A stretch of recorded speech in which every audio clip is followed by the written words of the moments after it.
بسم اللہ الرحمن الرحیم۔ ذوالفقار علی بھٹو تاریخ کا ایک سنہری باب جس کو ہم کبھی بھی فراموش نہیں کر سکتے۔ ان کی نیشنلائزیشن کی پالیسی، لینڈ ریفارمز کی پالیسی اور لیبر پالیسی، اور اس کے بعد 93,000 جو قیدی تھے انڈیا اور بنگلہ دیش کے اندر، ان کو کیسے آزاد کروایا، آج ہم اس کے بارے میں آپ سے ڈسکس کریں گے۔ آپ ہمارے ساتھ رہیے گا۔ سب سے بڑی مثال سٹیل ملز کی ہے نیشنلائزیشن کے اندر۔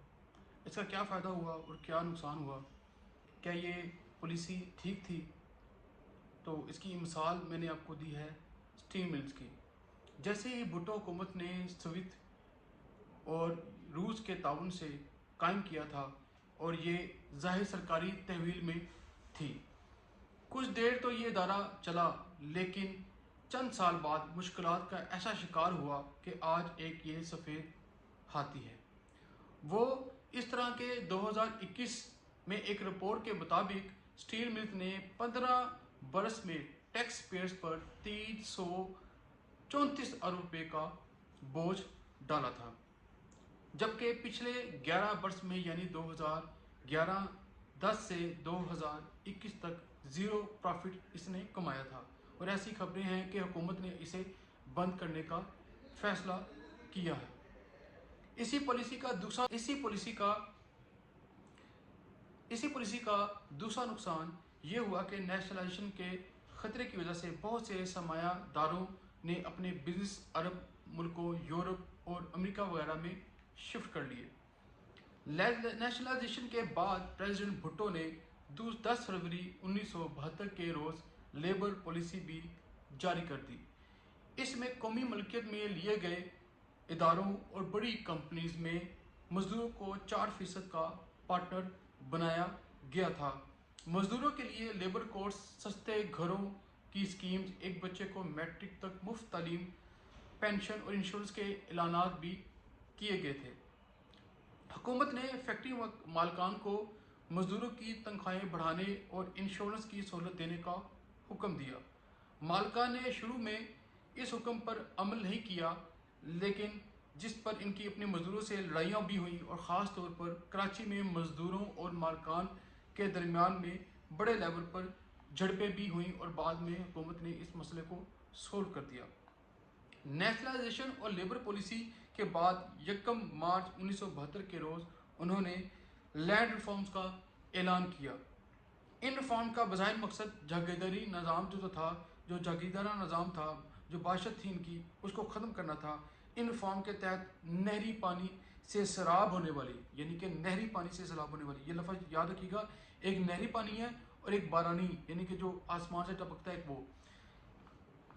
اس نہری پانی سے سیراب ہونے والی زمین کے لیے اونرشپ کی حد جو پہلے 500 ایکڑ تھی، اسے کم کر کے 150 ایکڑ کر دیا گیا تھا۔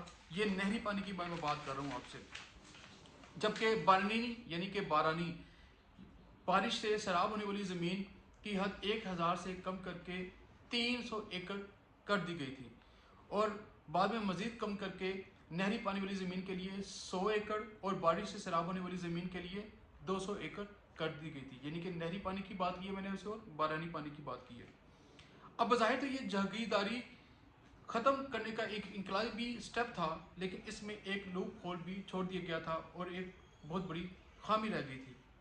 وہ یہ کہ لینڈ ریفارمز کا اطلاق باغات، تحفے میں دی گئی یا خواتین کی ملکیت والی زمینوں پر نہیں ہوتا تھا۔ یعنی کہ جو تحفے میں دی گئی تھی، جو زمین جو ان سے گفٹ کی گئی تھی، یا جو عورتوں کے نام تھی، اس کے اندر یہ پالیسی جو ان سے وہ عمل درآمد نہیں ہو سکتی تھی۔ اس کا مطلب یہ تھا کہ جاگیردار اپنی مورثی زمین کی بیوی، بچوں یا ملازمین کے نام کر کے اپنے خاندانی کنٹرول اسی طرح برقرار رکھ سکتے تھے۔ یہ بہت بڑا جو ان سے خامی تھی۔ اس طرح فیملی ہزاروں ایکڑ زمین بھی کنٹرول کر سکتی تھی۔ اس کے علاوہ شکار گاہوں، گھوڑوں اور مویشیوں کے لیے جو فارم تھے، ان کے لیے بھی رعایت دی گئی تھی۔ یعنی کہ جاگیرداری نظام ایک معمولی تبدیلی کے ساتھ جوں کا توں محفوظ رکھنے کی گنجائش محفوظ کی گئی تھی۔ البتہ حقیقت یہ ہے کہ سندھ اور بلوچستان میں عام کسانوں میں کچھ زمینیں تقسیم کی گئی تھیں۔ اکانومی بہتر کرنے کے لیے بھٹو حکومت نے روپے کو ڈی ویلیو کیا. وہ کیوں کیا وہ بتانے جا رہا ہوں میں آپ سے. $1 4.76 روپے کا تھا اور مئی 1972 میں اس کی قیمت 11 روپے کر دی گئی تھی. یہ قدم اس لیے اٹھایا گیا تھا کیونکہ خراب اکانومی کی وجہ سے پاکستان پر کرنسی کی قیمت کم کرنے کے لیے عالمی دباؤ تھا اور یہ قیمت کم نہ کی جاتی تو ظاہر ہے کہ پاکستان کو اپنے سامان کی ایکسپورٹ اور قرض لینے میں مشکلات پیش آ سکتی تھیں. ڈی ویلیویشن کے علاوہ بھٹو نے عرب ممالک اور ایران سے بڑے پیمانے پر قرض حاصل کیے اور سب سے زیادہ جو قرض ایران نے دیا جو $58 کروڑ تھا. اس کے علاوہ UAE، لیبیا، سعودی عرب نے بھی پاکستان کے لیے $1 منظور کر لیے اور پاکستان کی اکانومی کو مضبوط کرنے کے لیے ایک بڑا احسن قدم تھا. اکانومی کو بہتر کرنے کے ساتھ بھٹو نے جمہوریت مضبوط کرنے پر بھی بھرپور توجہ دی. اس نے اپریل 1972 میں ایک عبوری آئین جس کو انٹرم کانسٹیٹیوشن کہتے ہیں نافذ کرنے مارشل لا ہٹا دیا. یعنی کہ یہ آئین جو ان سے ٹیمپریری لے کر آئے اور جس نے مارشل لا کو ہٹا دیا گیا. اس عبوری آئین کے تحت 21 اپریل 1972 کو انہوں نے صدر پاکستان کا حلف اٹھایا. اب وہ چیف مارشل ایڈمنسٹریٹر نہیں بلکہ صرف پریزیڈنٹ پاکستان تھے. ان دو بڑے اور فوری کاموں کے بعد پریزیڈنٹ بھٹو کے سامنے وہ اصل چیلنج تھا جس سے وہ ٹالتے آ رہے تھے. وہ کیا تھا؟ جنگی قیدی اور جو قبضے کی زمین تھی وہ واپس لینا. اب میں اس کے بارے میں آپ کو بتانے جا رہا ہوں. یعنی بھارت میں قید پاکستانی جنگی قیدی اور 71 کی جنگوں میں مقبوضہ علاقوں کی واپسی بہت زیادہ ناگزیر ہو چکی تھی. مائک ایورس فیلو بھارت نے 71 کی وار میں انٹرنیشنل بارڈر پر پنجاب اور سندھ کا تقریباً 12,500 مربع کلومیٹر سے زائد کا علاقہ قبضے میں لے لیا تھا. اس کے علاوہ گلگت بلتستان میں بھی 800 مربع کلومیٹر سے کچھ زیادہ علاقہ انڈیا کے پاس تھا. یعنی کل ملا کر 13,000 مربع اسکوائر کلومیٹر سے کچھ زیادہ علاقہ یہ بنتا ہے.